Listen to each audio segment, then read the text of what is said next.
प्यारे दोस्तों, आज हम आपको एक ऐसी हकीकत और दिल दहला देने वाली वाकया सुनाएंगे कि एक नेक लड़की जो हाफिज कुरान थी, लोगों के कपड़े सिलाई करके गुजर बसर करती थी, मरने के बाद वह क्यों अजाब का शिकार हुई। उसकी कब्र का हाल जानकर हर कोई दंग रह गया, क्योंकि वह बड़ी नेक थी।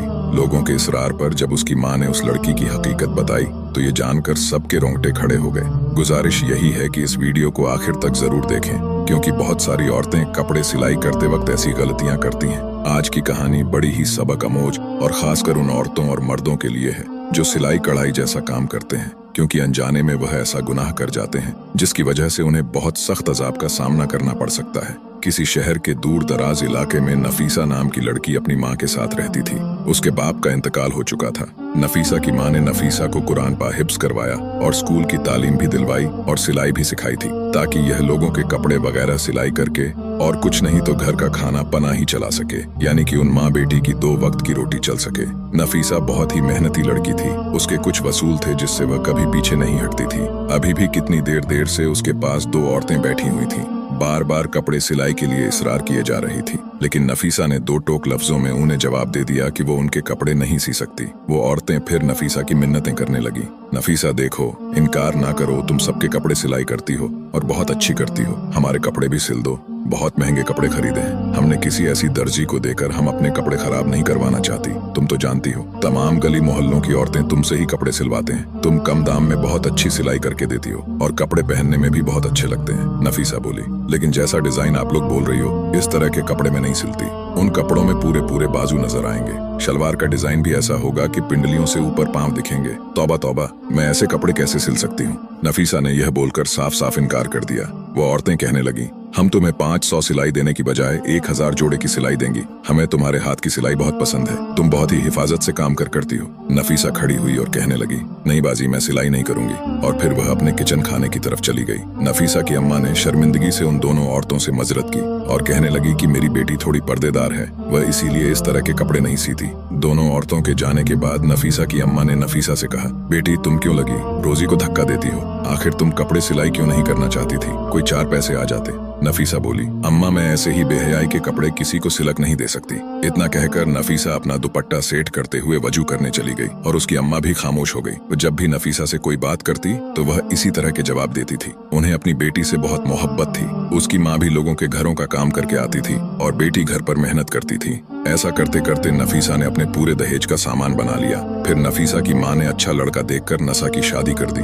वह लड़का गरीब जरूर था, लेकिन नफीसा की बहुत इज्जत किया करता था। नफीसा की माँ ने शादी तय करते वक्त यह कहा था कि मेरा तो कोई सहारा नहीं मेरी बेटी के अलावा, इसलिए मैं अपनी बेटी और दामाद को अपने घर पर ही रखूंगी। वह लोग भी मान गए। इस तरह नफीसा शादी के बाद अपनी ही माँ के घर दोबारा से रहने लगी। उसका शौहर जितने भी पैसे कमाता, लेकिन घर का गुजारा फिर भी मुश्किल था। नफीसा को कपड़े सिलाई करना ही पड़ते थे। वक्त ऐसे ही गुजरता गया। नफीसा प्रेग्नेंट हो गई। अब नफीसा से कपड़े सिलाई करना बड़े मुश्किल हो रहे थे। इधर नफीसा को यह खुशखबरी मिली और उधर से शौहर ने घर आकर बताया उसे नौकरी से निकाल दिया गया है। नफीसा ये बात सुनकर रोने पिटने लगी कि अब मेरा क्या होगा, मैं इस हाल में भी कपड़े सिलाई करूंगी, क्या मुझे सुकून नहीं मिल सकता? हालांकि नफीसा का शौहर नफीसा का बहुत ख्याल रखता था। जब वह कपड़े सिलाई करने बैठती तो नफीसा को वहीं बैठे चाय भी बना देता, कभी खाना बना देता और बाहर नौकरी भी करता था। अब अक्सर ही नफीसा की अपने शौहर से काम के सिलसिले में बहस हो जाती। शौहर से वह बदतमीजी करने लगती, बदजुबानी करने लगती। जब शौहर खाना खाने बैठता तो आगे से ये कह देती, काम के न काज के दुश्मन अनाज के वह बेचारा 2 निवाले खाता और उठकर बाहर चला जाता। हालांकि वह भी रोज काम ढूंढने जाता था और यह तो अल्लाह की मर्जी थी कि उसको काम दिल ही नहीं रहा था। ऐसा करते करते आखिर वह दिन आ गया कि नफीसा के घर बेटी पैदा हुई। नफीसा का शौहर और नफीसा की माँ बच्ची को देखकर बहुत खुश हुए। नफीसा का शौहर तो बच्ची की खुशी में घर घर में मिठाइयाँ बांट रहा था। इधर नफीसा के शौहर को बच्ची की खुशखबरी मिली और उधर नफीसा के शौहर का काम भी लग गया। जहाँ नफीसा के शौहर को काम मिला, वह ठेकेदार बड़ा ही सख्त मिजाज था। मजदूरों के साथ बदतमीजी से पेश आता। उसे बस काम ही प्यारा था। लोग बस मजबूरी के तहत उसके पास काम करते थे और अक्सर वह मजदूरों को गंदी गालियां भी दे दिया करता था। इधर नफीसा के घर का गुजारा मुश्किल हो रहा था। जब बेटी थोड़ी सी बड़ी हुई तो नफीसा ने फिर से अपनी सिलाई स्टार्ट कर दी, ताकि उसकी बेटी का खर्च भी पूरा हो सके। जो भी औरतें कपड़े सिलवा कर ले जाती, उनके कपड़ों में से जो कपड़ा बच जाता वह औरतें उसी को दे देती। उसी कपड़े से वह अपनी बेटी के छोटे छोटे फ्रॉक सिलाई कर लेती और उसको पहना दा। इसी तरह वह गुजर बसर कर लेती, क्योंकि नफीसा के शौहर की इतनी कमाई तो है नहीं थी कि जिससे वह ज्यादा खर्च कर सके। बिजली के बिल और घर का सौदा सलफी शौहर पूरा कर सकता था। फिर एक दिन खुदा की करनी ऐसी हुई कि उन लोगों के घर में जलजला सा आ गया हुआ कुछ यूं। नफीसा का पांव अचानक सीढ़ियों से फिसला और पहली सीढ़ी से गिरती हुई आखिरी सीढ़ी तक आ गई। उसके सर से इतना खून बह गया। नफीसा की मां रोने चिल्लाने लगी। पूरा मोहल्ला उनके घर में इकट्ठा हो गया। जल्दी से नफीसा के शौहर को खबर कर दी गई। जुमे का दिन था और नफीसा का शौहर इसलिए आज काम पर था कि एक्स्ट्रा जो पैसे मिलेंगे मैं अपनी बच्ची के लिए खिलौने खरीदूंगा। उस दिन और कोई मजदूर वहाँ काम नहीं कर रहा था। जब नफीसा के शौहर को बीवी की ऐसी खबर मिली तो जल्दी से अंधाधुंध उसने ताले लगाए और भागकर घर वापस आ गया। चाबी उसने अपनी जेब में रख ली और जल्दी से घर आ गया। डॉक्टर के पास ले जाते नफीसा रास्ते में ही दम तोड़ गई। नफीसा के शौहर को नफीसा की कई बातें बहुत याद आ रही थी। वह तड़प तड़प कर रो रहा था और नफीसा की माँ भी चीख चीख कर रो रही थी। नफीसा का शौहर इसलिए भी ज्यादा रो रहा था कि उसकी मासूम सी बच्ची है। उसका क्या होगा, बिना माँ के कैसे पलेगा। अभी तो वह इतनी छोटी थी कि माँ का दूध पीती थी। यह सब सोचकर वह और भी ऊंची आवाज में रोने लग जाता। नफीसा की अचानक मौत पर हर कोई अफसोस करने लगा। कौन जानता था कि एक जवान लड़की भरी जवानी में यूं खामोशी से चली जाएगी। हर कोई नफीसा की नेकी के गुण गाया करता था। सभी जानते थे वह कितनी नेक थी, परहेजगार थी, हर किसी का ख्याल रखने वाली थी। हर कोई उसकी तारीफ में लगा हुआ था। नफीसा की माँ और शौहर का रो रो कर बुरा हाल हो गया। वह दोनों गम से निढाल थे। फिर तदफीन का वक्त करीब आया और नफीसा का जनाजा पढ़ाया गया। नफीसा को करीबी कब्र न ले जाकर दफना दिया गया। उसे दफनाते वक्त उसका शौहर कब्र के अंदर उतरा था और उसी दौरान उसके जेब में से वह चाबियां निकलकर कब्र के अंदर गिर गई, जहां काम से वह ताले लगाकर आया था। उसके शौहर को इस बात का पता ही न चला। वह घर लौट आया। शाम होते ही सब लोग अपने अपने घरों को चले गए। सबके जाने के बाद घर बिल्कुल वीरान सा हो गया। नफीसा की सिलाई मशीन सामने ही रखी हुई थी, जिसे देखकर उसकी माँ बार बार रोने लग जाती, क्योंकि उसको पहले बेवा होने का दुख था और अब बेटी के चले जाने और छोटी नवासी का तन्हा रह जाने का दुख बार बार सता रहा था। नफीसा के शौहर ने नफीसा की माँ को संभाला और गोद में अपनी बच्ची को भी बैठाया हुआ था। लेकिन एक माँ को कहाँ करार आना था। जिस बेटी ने माँ का बाजू बनाकर दिखा खाया था, वह इतनी अचानक चली गई। नफीसा की माँ को तो यकीन ही नहीं आ रहा था। बस नफीसा की माँ यही बोले जा रही थी, अभी अभी तो मेरी बेटी कपड़े सिलाई कर रही थी, यह सब क्या हो गया। उसकी माँ को किसी भी तरह से यकीन ही नहीं आ रहा था कि उसकी बेटी अब इस दुनिया से जा चुकी है। नफीसा की नन्ही बेटी भी बिलक बिलक कर रो रही थी और नफीसा का शौहर नहीं चाहता था कि वह अगले 2-3 दिन काम पर जाए। वह अपनी बेटी का खूब ख्याल रखना चाहता था और बीवी के गम में बहुत मिड़ा था। इसलिए वह मालिक को बताना चाहता था कि मैं अगले 3 दिन काम पर नहीं आऊंगा। जैसे ही नफीसा के शौहर ने जेब को हाथ लगाया तो उसकी जेब में चाबियां नहीं थी। वह सोच में पड़ गया कि यह आखिर चाबियां कहाँ चली गई। बहुत सोचने के बाद भी उसके दिमाग में आया कि चाबियां तो उसने जेब में ही रखी थी। नफीसा की माँ भी अपने दामाद का परेशानी वाला चेहरा देख रही थी।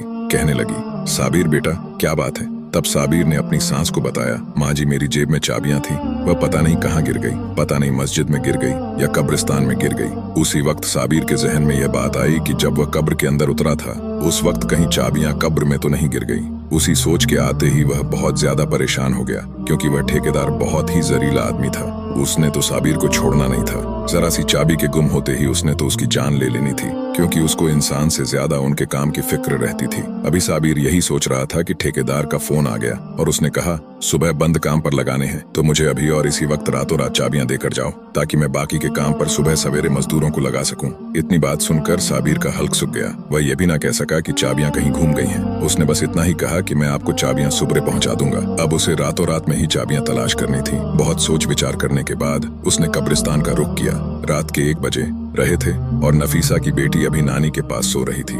नफीसा का शौहर रात के 1 बजे ही कब्रिस्तान की तरफ कदम बढ़ाने लगा। उसका दिल घबराहट का शिकार था। वह बहुत ज्यादा परेशान होने के साथ साथ खौफजिदा भी था। इससे पहले वह कभी इतनी रात को कब्रिस्तान नहीं आया था। यह कब्रिस्तान गांव से कुछ दूर वाक़ था। उसे बिल्कुल भी समझ में नहीं आ रहा था कि वह क्या करे, लेकिन यह भी मजबूरी थी। वह कीमती चाबियां थी, उसने अपनी लापरवाही से गुम कर दी थी और इन चाबियां को तलाश करते करते वह रात के 2 बजे कब्रिस्तान में पहुंच गया था। 400 एक अजीब सी मौत की वहशत थी। नफीसा के शौहर साबिर का दिल बैठने लगा। शाम को ही उसने अपनी बीवी को जिस कब्र में दफन किया था वह उसके करीब पहुंच गया। फिर उसने पैरों की तरफ से खुदाई शुरू कर दी। उसका मकसद अपनी चाबियां का हसूल था। अभी उसने थोड़ा हिस्सा ही खोदा तो समीर वहां पहुंच गया और गुस्से से कहने लगा, ये तुम क्या कर रहे हो? क्या तुम कोई कफन चोर हो? नफीसा के शौहर ने घबराकर टॉर्च अपने चेहरे की तरफ किया तो गोरख समीर कहने लगा, तुम तो वही हो ना जिसकी बीवी का शाम में इंतकाल हुआ था। नफीसा का शौहर घबराकर कहने लगा, हाँ मैं शाम को अपनी बीवी को यहाँ दफनाने आया था, लेकिन बीवी को दफनाते हुए कीमती चाबियां मेरी जेब से कब्र में गिर गई हैं और वह चाबियां मेरे लिए बहुत जरूरी हैं। बड़ा मेहरबानी, आप ही मेरी मदद कर दो। यह सुनना था कि वह आदमी जो गोरख था नफीसा के शौहर की मदद करने लगा। दोनों ने मिलकर बहुत जल्दी अच्छी खासी कब्र खोद ली। गोरख के साथ मिलने से नफीसा के शौहर का डर भी खत्म हो चुका था और चाबी मिलने की उम्मीद भी जाग उठी थी। कुछ ही देर बाद कब्र पूरी तरह खुल चुकी थी। जब नफीसा के शौहर ने कब्र के अंदर का मंजर देखा तो नफीसा के शौहर के होश उड़ गए। गोरख ने दोबारा से जल्दी जल्दी कब्र में मट्टी डालना शुरू कर दी। उसके पसीने छूट रहे थे। वह कहने लगा, तुम्हारी बीवी कैसी औरत थी जो इसकी कब्र में ऐसा अजाब हो रहा। नफीसा के शौहर को तो खुद भी यकीन नहीं आ रहा था। जो कुछ उसने देखा है वह सच में क्या उसकी बीवी के साथ ही हो रहा था। नफीसा तो बहुत अच्छी और नेक थी। उसकी नेकी का तो हर कोई तारीफ करता था। उसने तो कभी कोई ऐसा गुनाह नहीं किया था जिसकी वजह से उसका यह हाल हुआ। वह परेशानी से तड़पने लगा। मेरी बीवी को ऐसे कौन से गुनाह की इतनी बड़ी सजा मिल रही है। गोरख ने कहा, तुम चाबियां का कोई और इंतजाम कर लो। कब्र में चाबियां ढूंढना बहुत मुश्किल है और तुमने खुद ही देखा ना कि इसका यह अजाब खत्म नहीं हो रहा और वह किस हाल में है। इसकी तरफ से तौबा इस्तगफार करो और अगर कोई गुनाह ऐसा है जो इसने अपनी जिंदगी में किया है तो इसके बारे में पता लगाओ ताकि उसकी मगफिरत हो सके। सबीर रोते रोते अपने घर वापस पहुंचा। नफीसा की माँ ने उसे देखा तो कहने लगी, तुम इतनी रात तक कहाँ थे? मैं कब से तुम्हारे लिए परेशान हो रही थी। सबीर नफीसा की माँ के कदमों में बैठ गई। कहने लगा, अम्मा, मेरा चैन सुकून सब लुट गया और अभी भी बुरी तरह से वह कांप रहा था। नफीसा की माँ घबरा गई, पूछने लगी, बेटा बताओ तो सही, क्या माजरा है? तुम इतनी रात तक कहाँ थे? सबीर ने बताया, वह चाबियां की तलाश में कब्रिस्तान गया था, लेकिन वहां जाकर तो जो मंजर मैंने देखा उसके बाद शायद मैं सारी जिंदगी सुकून की सांस न ले सकूं। नफीसा की माँ भी डर गई और कहने लगी, पहेलियां ना बुझाओ साबिर, बताओ तो क्या हुआ। और फिर साबिर ने रोते हुए बताया कि जब नफीसा की कब्र खोदी गई ताकि चाबियां को तलाश किया जाए तो कब्र का मंजर देखकर मेरे होश उड़ गए। अम्मा, नफीसा जैसी नेक औरत को इतना सख्त अजाब हो रहा था, मैं आपको बता नहीं सकता। नफीसा के होठों पर आग जल रही थी और वह बुरी तरह चीखें मार रही थी। मैंने आग बुझाने की कोशिश की तो मुझे उसके स्याह होंठ नजर आए जो बहुत बड़े हो चुके थे, जैसे लटक गए हो जब बाकी का जिस्म सलामत था। थोड़ी देर के लिए आग बुझी और फिर दोबारा भड़क उठी। पहले तो मैं समझ नहीं सका ये खुदा की तरफ से अजाब है,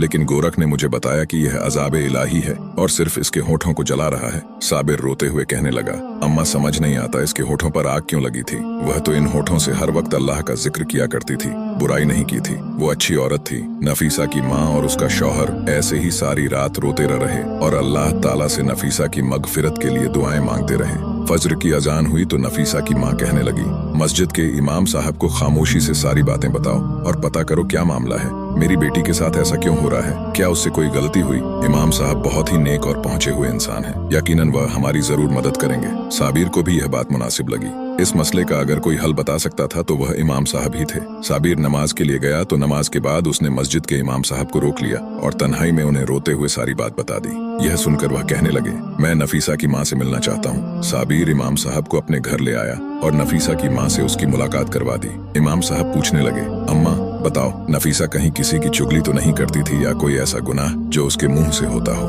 नफीसा की माँ कहने लगी, नहीं, मेरी बच्ची सिर्फ सिलाई का काम करती थी। उसे इतनी फुर्सत कहा कि वह आस पड़ोस में जाए या अपनी सहेलियों को अपने पास बुलाए। फिर यह सुनकर इमाम साहब ने एक ऐसा सवाल किया जिससे नफीसा की माँ चौंक उठी। इमाम साहब ने कहा, क्या नफीसा किसी की अमानत को अपने पास रखती थी, यानी कोई बचा हुआ कपड़ा कोई जोड़े पर? इस वीडियो को पूरा देखने के लिए चैनल को सब्सक्राइब करके रखें। पार्ट 2 जल्दी यहीं चैनल पर आने वाला है और इस वीडियो को अपने परिवार के रिश्तेदार सबके पास शेयर करो। आपके वजह से कोई ठीक हो जाता है, इस चीज का सवाब आपको जरूर मिलेगा।